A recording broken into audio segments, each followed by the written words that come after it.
soportes sean tal cual, serán absolutamente diferentes, porque tendrá que haber alguien que lo escriba.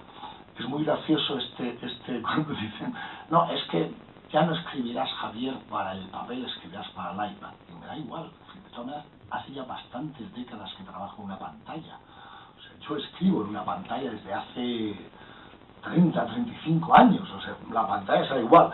Solo en vez de mandarlo y apretar envío o send y mandarlo a una imprenta, envío o send a un soporte electrónico. A mí me es absolutamente indiferente. Lo que es seguro es que si el periodismo, los diarios como el mío, los grandes diarios que organizan y jerarquizan la información y el análisis, si no están bien escritos, en el siglo XXI no sobrevivirá. Porque las noticias ya las tenemos, o sea, las noticias, que el coronel Gaddafi, por caso Inshallah, que dirían los árabes, ha abandonado Trípoli y se ha ido a refugiar a la Meca, esto lo vamos a ver de inmediato, volverán a empezar a sonar cantidades de móviles y de smartphones indicándonos Gaddafi huye. Ya lo sabemos por los soportes electrónicos. Lo veremos dentro de una hora en la televisión, en el telediario. El telediario además ya nos dará hasta un análisis primero, porque ya no, a los medios audiovisuales ya no dan solo hard news, noticias puras y duras, sino dan análisis y opinión. Lo que queremos leer mañana en El País, en el New York Times, en Le Monde, o en el periódico, o el gran periódico de referencia sueldo, no me acuerdo cómo se llama, pero da igual, para no ofender a nadie, será una buena crónica, un buen reportaje de las últimas horas de Gaddafi y de cómo Gaddafi abandonó Trípoli y contada por un gran escritor. Con lo cual, el periodismo del siglo XXI, el periodismo del diario, el periodismo escrito, o es más que nunca literatura, o da igual, la gente no comprará los periódicos.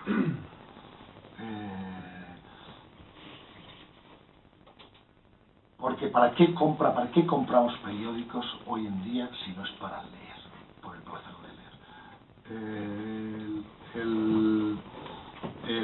Insisto, las noticias las tenemos, los primeros análisis e interpretaciones las tenemos, de inmediato por los medios electrónicos, visuales, digitales, de todo tipo. Lo que esperamos el día siguiente de un periódico es leer, y leer historias. Y mientras el ser humano siga leyendo y siga teniendo necesidad de historia, pues existirán los periódicos. Insisto, a mí me es completamente indiferente que el día de mañana, si Dios quiere, inshallah, me lean ustedes en un iPad haciendo así, o en un periódico de papel haciendo, ¿saben cómo? Así. Gracias.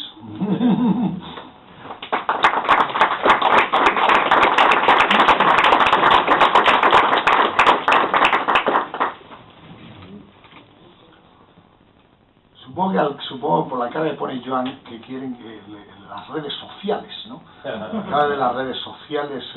¿Tiene alguien interés en las redes sociales y la revolución árabe? En ese tema.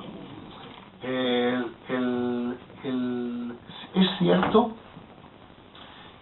absolutamente cierto que los revolucionarios tunecinos, egipcios y libios han usado como instrumento de información entre sí, para informarse entre sí, comunicarse y organizarse en redes sociales, preferentemente Facebook. Lo de Twitter es una moda de periodistas, iniciados, etcétera, etcétera. Ellos han usado Facebook. Completamente cierto. Es no menos cierto que han dado una lección, lo hablábamos anoche, al público occidental del uso de Facebook para otras cosas, aparte de colgar vídeos, fotos, la foto de la boda, el del bautizo, de la fiesta de anoche, o el vídeo del tal que me gusta mucho, que he sacado de YouTube, de tal. Nos han dado una lección extraordinaria del uso de las redes sociales para la acción cívica, para la acción política. Correcto. Pero no es menos cierto que la revolución la han hecho en la calle, a la vieja usanza, como los revolucionarios americanos, como los revolucionarios franceses, como los de 1848, como la gente de Berlín, como la gente de Rumanía, embajadores de Turquía, que es saliendo a la calle y enfrentándose físicamente con las fuerzas represivas y pagando por ello un elevado precio de sangre. Con lo cual, como dice un amigo mío, bueno, sí, podríamos decir que Facebook, las redes sociales han jugado en las revoluciones árabes el papel de instrumento de comunicación que tuvo la cassette en la revolución iraní. En la revolución iraní de so-called revolution, llamada Revolución iraní de 1797 de Khomeini, el instrumento de difusión fue la caseta, la vieja caseta, aquella claca. Se difundían cassette con las prédicas de Khomeini y tal y cual. Antes, en la resistencia en la Segunda Guerra Mundial contra el nazifascismo, el papel lo jugaba la radio. En la revolución rusa fue los panfletos, la litografía inventada y hacían panfletos. En la revolución francesa, los periódicos, los libros. Bien, el ser humano ha usado distintos instrumentos de medios para difundir ideas, para informarse, para comunicarse, para organizarse. Pero sigue haciendo las revoluciones, insisto, al viejo estilo, que es saliendo a la calle y enfrentándose a la fuerza del orden. ¿Y cuál es el papel de la litografía en la revolución bolchevique? Pues es apenas una nota a pie de página.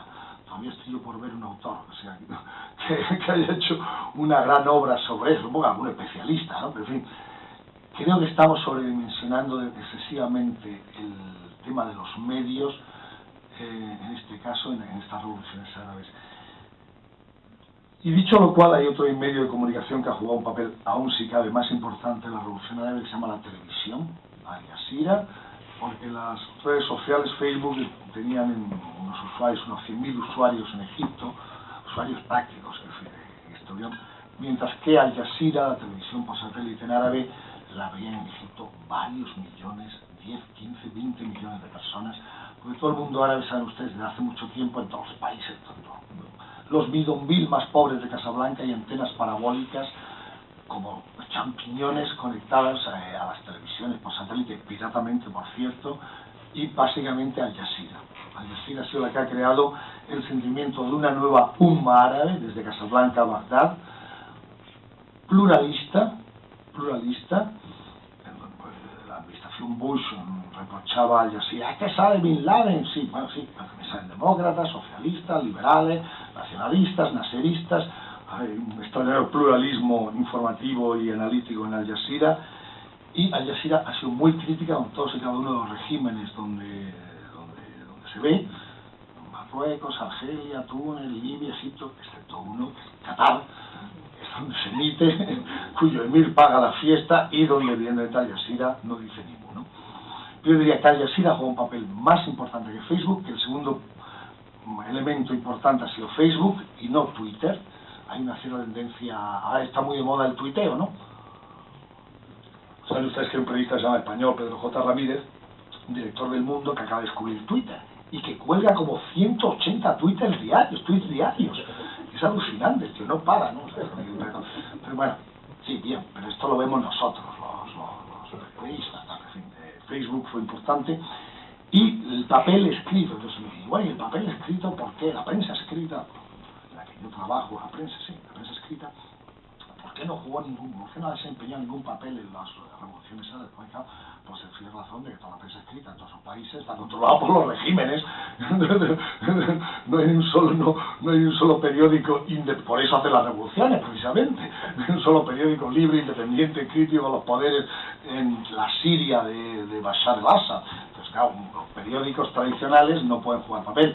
Pero ya les digo una cosa, si estos países acceden a la democracia, veremos una floreciente prensa árabe escrita tradicional, ¿no?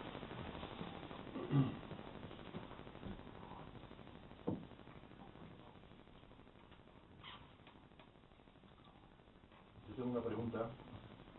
¿La sucesión? No, era para, no sé, la decimosegunda o una cosa así, ¿no? Preguntas. Pensaba yo que iba a haber muchas preguntas. Con todo lo que está pasando en los países árabes, es verdad que ha habido una primera reacción por parte, digamos, de Europa o por parte de Estados Unidos que ha sido dubitativa, ¿no? Ha tenido idas y venidas y ha tardado, por ejemplo, la intervención, pues ha sido algo, en Libia, ha sido algo muy pensado, muy meditado, que incluso ha generado la idea generalizada de que, bueno, porque hay intereses económicos claros en Libia, que si no, no se habría intervenido. En el caso concreto de tu experiencia periodística, lo hemos comentado, yo creo que fuiste de los primeros que de alguna manera hizo una lectura que después se ha asentado, ¿no? De lo que estaba pasando en Túnez o lo que estaba pasando en Egipto, porque en un primer momento realmente aquello no se sabía cómo interpretarlo, ¿no? Si era una revuelta a la manera tradicional, si tenía que ver cuando... Y yo creo que tú fuiste de los primeros que más o menos estableció un poco la idea que después... exactamente qué es lo que viste tú en esta primera, digamos, oleada del cambio para decir, efectivamente, aquí estamos ante una revuelta democrática que pide dignidad, que pide justicia, que pide libertad en estos países, que no tiene el tufo ni anti-israelí ni anti-americano que ha tenido, en fin, este tipo de cosas, ¿no?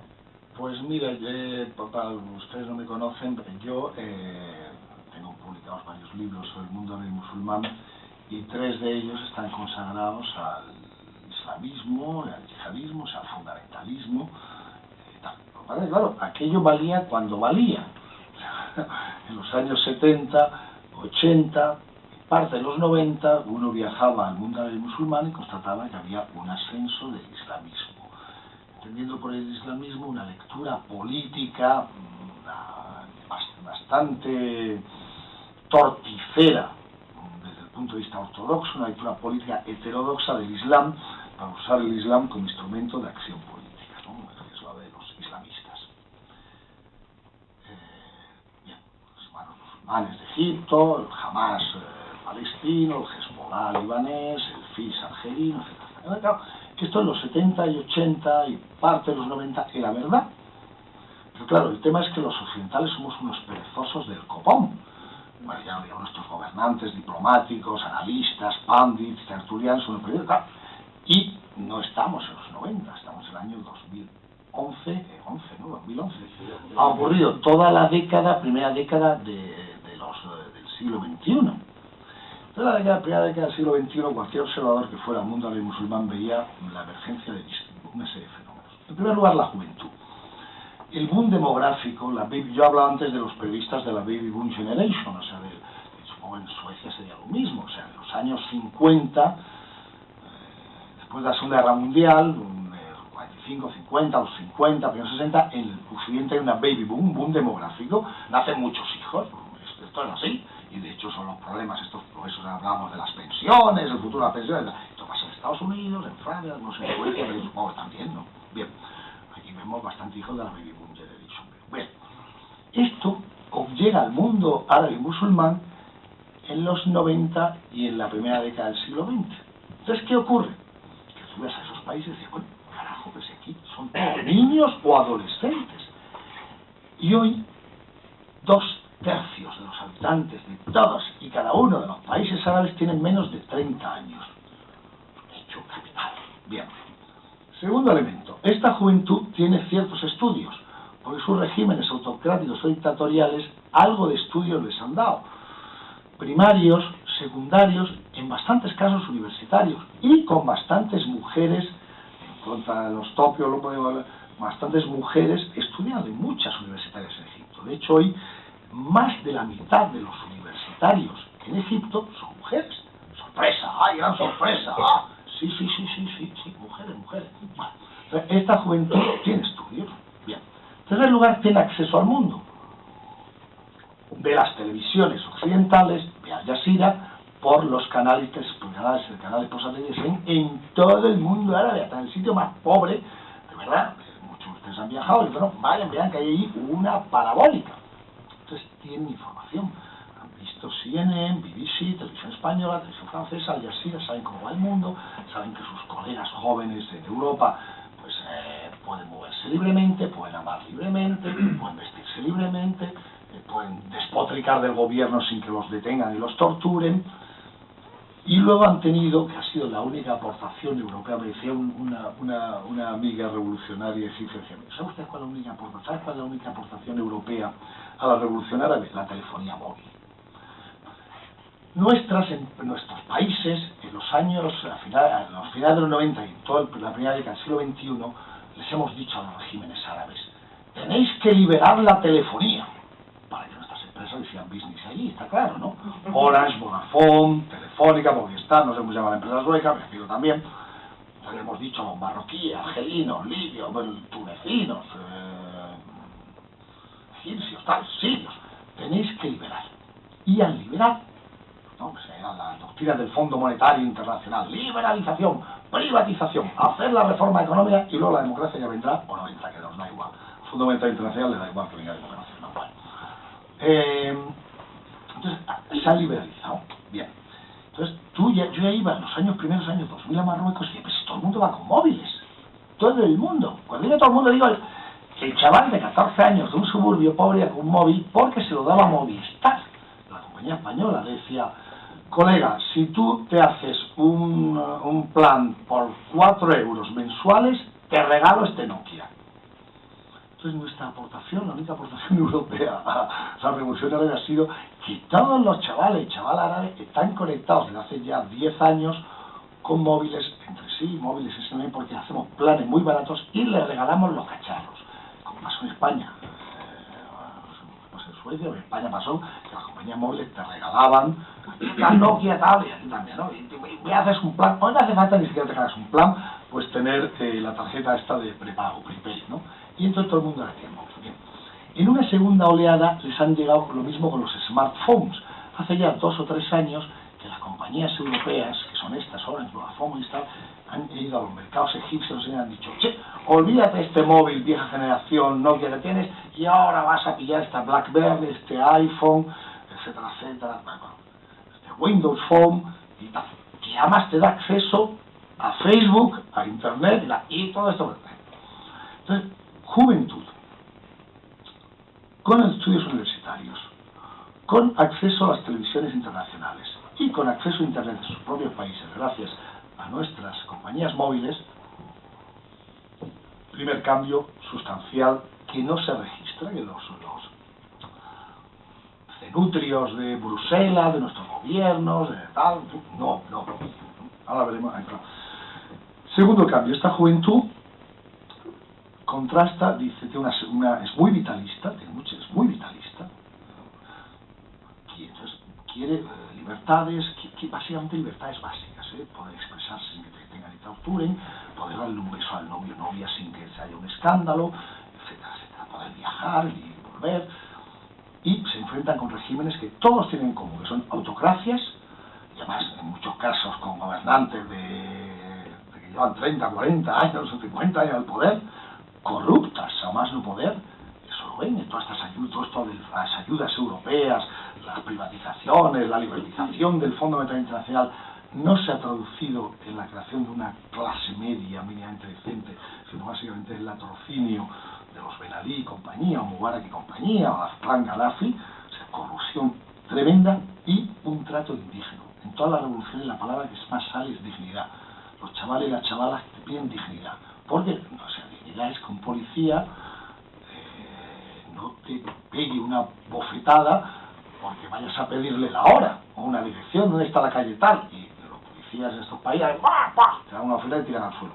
Y si dices: ¿pero qué ha pasado?, te cogen, te detienen, te llevan a la comisaría y te dan un montón de palos, ¿no? Entonces, dignidad. Bueno, pues ese caldo de cultivo estaba ahí y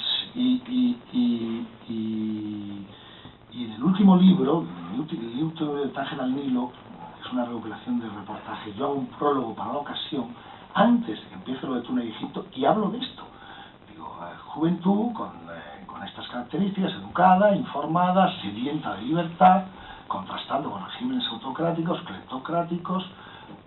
Esto cambia. Y el segundo elemento es la decadencia del islamismo político. Claro, es que la vida es móvil, tienes razón, Vodafone, la vida es móvil, móvil es Vodafone. Es que yo escribí El Partido de Dios, el año, no sé qué, 1989, entonces valía. Entonces lo que veías que subían todos estos países eran los islamistas, ¿no? Pero iba a ser que a los últimos tiempos, no, estos parece que no están tan fuertes, por 3 hechos que resumo sintéticamente. Uno, el fracaso del modelo Al-Qaeda, del yihadismo, del Bin Laden, fracaso total, esto no ha llevado a ninguna parte, el terrorismo de este tipo no ha derrocado ningún régimen árabe, nada, o sea, Mubarak seguía ahí, Ben Ali seguía ahí, esto no iba a ningún lado, ni por supuesto ha derrocado el imperialismo americano, esto no ha llevado a ninguna parte, fracaso, y la gente dice, esto son tontos. Bueno, la característica primera básica que tenemos que evitar es, tenía razón los autores de la Declaración de Independencia norteamericana, todos los seres humanos nacemos iguales y con los mismos derechos inalienables, es que son igual que nosotros. O sea, es que lo que más sorprende probablemente a la opinión pública europea y americana es lo que se nos parece. Bueno, como no son tontos, pues han analizado, dicen, son seres humanos con capacidad de análisis, como nos han visto que lo de Al-Qaeda no funcionaba. Y que los dos modelos teocráticos, el Irán jovenista Shii y la Arabia Saudí wahabita y suní, eran un desastre. No ofrecían nada. No que no ofrecían libertad, no ofrecían ni pan ni libertad. No ofrecían absolutamente nada. Arabia Saudí, bueno, puede ofrecer un poquito más de pan a sus nacionales, pero luego el Irán jovenista nada. Entonces, estos modelos iban perdiendo atractivo, pero a ojos vista, ante las jóvenes generaciones árabes, ¿no? A ojos vista. Y los partidos islamistas iban cada vez más. Hay el gran islamólogo francés Olivier Roy que dice, europeos sois verdaderamente estúpidos. ¿No os habéis dado cuenta? Es decir, estáis muy preocupados porque Al-Qaeda del Magreb árabe, actúa desde el Sahel. ¿No os dais cuenta que actúa desde el desierto? O sea, hay un grupo de unos cooperantes españoles y franceses y británicos que actúa al sur de Mauritania. En el desierto, esa franja que hay el Sahel. En África está entre el Magreb y el África negra, el Sahel. En el desierto. Hizo Olivier Roy. Que poca capacidad de análisis tenéis. ¿Por qué actúa en el desierto? O sea, porque no tiene caldo de cultivo en las grandes ciudades árabes, ni en Casablanca, ni en Argel, ni en Cairo, ni en Túnez. No tiene, porque los jóvenes no los quieren ver. Entonces han tenido que ir allí a predicar al desierto, en su caso a hacer terrorismo al desierto, a ver si pillan algunos cooperantes despistados que pasan allí, pillan unos españoles, ¿no? Es alucinante. ¿Y dónde actúan sino también? En lo Afpak, en Afganistán, Pakistán, que no son países árabes. En Afpak, en Afganistán, Pakistán, allí en las remotas montañas del Waziristán y en el remoto Pakistán. O sea, porque de allí para aquí, poco caldo de cultivo tiene. Entonces el islamismo, ya lo digamos su variante, lo que diga, es yihadismo de caída. Entonces,